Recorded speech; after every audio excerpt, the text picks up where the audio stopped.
സുഹൃത്തുക്കളെ, റായ്ബറേലി മണ്ഡലത്തിൽ രാഹുൽ ഗാന്ധിയുടെ സ്ഥാനാർത്ഥിത്വം പ്രഖ്യാപിച്ചപ്പോൾ തന്നെ സിപിഐയുടെ അഖിലേന്ത്യാ സെക്രട്ടറി ഡി രാജ അവിടെ എത്തി, സിപിഎമ്മിന്റെ ജനറൽ സെക്രട്ടറി സീതാറാം യെച്ചൂരി എത്തി. വയനാട് മണ്ഡലത്തിൽ രാഹുലിനെതിരെ മത്സരിച്ചിരുന്ന, പരസ്പരം ആരോപണങ്ങൾ ഉന്നയിച്ചിരുന്ന ആനി രാജ അവിടെ എത്തി വളരെ സജീവമായി തുടങ്ങിയിട്ടുണ്ട്. ഇനിയുള്ള ദിവസങ്ങളിൽ രാഹുൽ ഗാന്ധി പൂർണ്ണസമയം മണ്ഡലത്തിലുണ്ടെങ്കിലും ഡി രാജയും ആനി രാജയും സിപിഐയുടെ ഫുൾ ടീമും അവിടെ വളരെ സജീവമായിട്ട് രംഗത്തുണ്ടാവും. അവരുടെ ക്യാമ്പ് ചെയ്ത് പ്രവർത്തിക്കുമെന്നാണ് നമ്മൾ മനസ്സിലാക്കുന്നത്. ഇത് രാഹുൽ ഗാന്ധിയോടുള്ള വലിയ സ്നേഹം കൊണ്ടൊന്നല്ല. ഇതിന്റെ പിന്നിലുള്ള കാരണം എന്താണ് എന്നുള്ളത് സാമാന്യ യുക്തിക്കും ആലോചിച്ചാൽ മനസ്സിലാവും. ഈ വയനാടും റായ്ബറേലിയിലും രണ്ടിടത്തും ഒരുമിച്ച് രാഹുൽ ഗാന്ധി വിജയിച്ചു കഴിഞ്ഞാൽ സ്വാഭാവികമായും രാഹുൽ ഗാന്ധി വയനാട്ടിലെ പാർലമെന്റ് അംഗത്വം രാജിവെക്കും, റായ്ബറേലി നിലനിർത്തും. കാരണം അതൊരു തറവാട്ട് സ്വത്തായിട്ട് കിടക്കുന്ന സാധനമാണ്.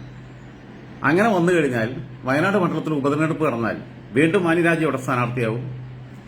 സിപിഐയെ സംബന്ധിച്ചിടത്തോളം ഒരു ബുദ്ധിമുട്ടും ഉണ്ടാവില്ല. കോൺഗ്രസ് ഇനി സാക്ഷാൽ പടച്ച തമ്പുരാനെ കൊണ്ടുവന്ന് നിർത്തിയാൽ പോലും പിന്നീട് അവിടെ വിജയിക്കാൻ പറ്റില്ല. കാരണം രാഹുൽ ഗാന്ധി ഞങ്ങളെ ഉടായ്പ് കാണിച്ച് വഴിയിൽ ഉപേക്ഷിച്ച് പോയി എന്ന തിരിച്ചറിവ് വയനാട്ടിലെ ജനങ്ങൾക്കുണ്ടാവും. സ്വാഭാവികമാണ്, നമ്മളാണെങ്കിലും അങ്ങനെ തന്നെയല്ലേ. കഴിഞ്ഞ തവണ 4.5 ലക്ഷം വോട്ടിന് വിജയിപ്പിച്ചു, വീണ്ടും ഞങ്ങൾ വിജയിപ്പിച്ചു. ഈ പപ്പുമോൻ ഞങ്ങളെ പറ്റിച്ചു പോയതാണ്. ഇവിടെ വന്ന് ചായ കൊണ്ടൊക്കെ കഴിച്ചു എന്നല്ലാതെ ഒരു ആത്മാർത്ഥതയില്ല, ഒരു സത്യസന്ധതയില്ല.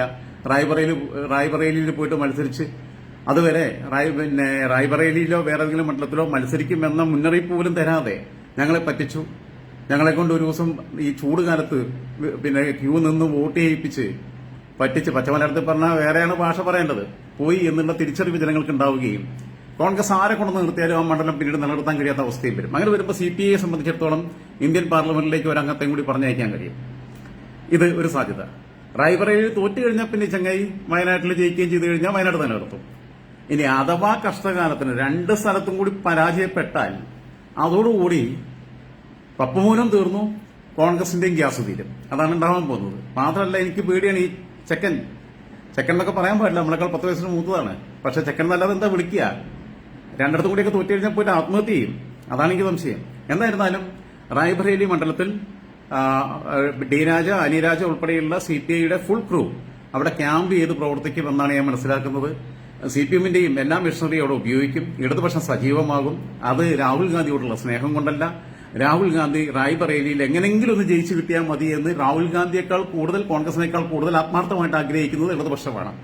അങ്ങനെ വരുമ്പോൾ മാത്രമാണ് വയനാട്ടിലും റായ്ബറേലിയിലും കൂടി ഒരുമിച്ച് മത്സരിച്ച് വിജയിച്ചു കഴിഞ്ഞാൽ റായ്ബറേലി നിലനിർത്തുകയും വയനാട് രാജിവെക്കുകയും ചെയ്യുന്ന സാഹചര്യത്തിൽ അവിടെ നടക്കുന്ന ഉപതെരഞ്ഞെടുപ്പിൽ ഈ ഒരൊറ്റ കാരണം കൊണ്ട്, പറ്റിച്ചുപോയി എന്നൊരൊറ്റ കാരണം കൊണ്ട് അവിടെ നിന്ന് സുഖമായി ഈസി ആയിട്ട് മത്സരിച്ച് വിജയിക്കാൻ പറ്റും. കോൺഗ്രസ് ആരെ കൊണ്ട് നിർത്തിയിട്ട് നിലം തൊടാൻ പറ്റാത്ത അവസ്ഥയുണ്ടാവും എന്ന തിരിച്ചറിവ് കൊണ്ടാണിത്. ഇത് രാഷ്ട്രീയത്തിന്റെ സാമാന്യ യുക്തിയാണ്. ഇത് ഇങ്ങനെയൊക്കെയാണ് ഇന്ന് ഇന്ത്യൻ രാഷ്ട്രീയം പോകുന്നത്. ഇത് കണക്കുകളുടെ ഒരു കളിയാണ്. ആ കണക്കുകളുടെ കളിക്കകത്ത് ഞങ്ങൾക്കൊരു സീറ്റ് കിട്ടാൻ സാധ്യത ഇപ്പുറത്തുണ്ട് എന്നുള്ളത് കൊണ്ട് മാത്രമാണ് അവിടെ പോയിട്ട് പണിയെടുക്കുന്നത്. ഇല്ലാതെ ഈ വെയിൽ കൊണ്ട് വിയർത്ത് റായ്ബറേലിയിൽ പോയിട്ട് പണിയെടുക്കുന്നതൊന്നും പപ്പുമോനോടുള്ള സ്നേഹം കൊണ്ടല്ല എന്ന് കോൺഗ്രസ്സുകാർക്ക് തിരിച്ചറിയില്ല കേട്ടോ. കോൺഗ്രസ്സുകാർക്ക് തിരിച്ചറിയില്ല, അവർക്ക് അതിനുള്ള ബുദ്ധിയില്ല.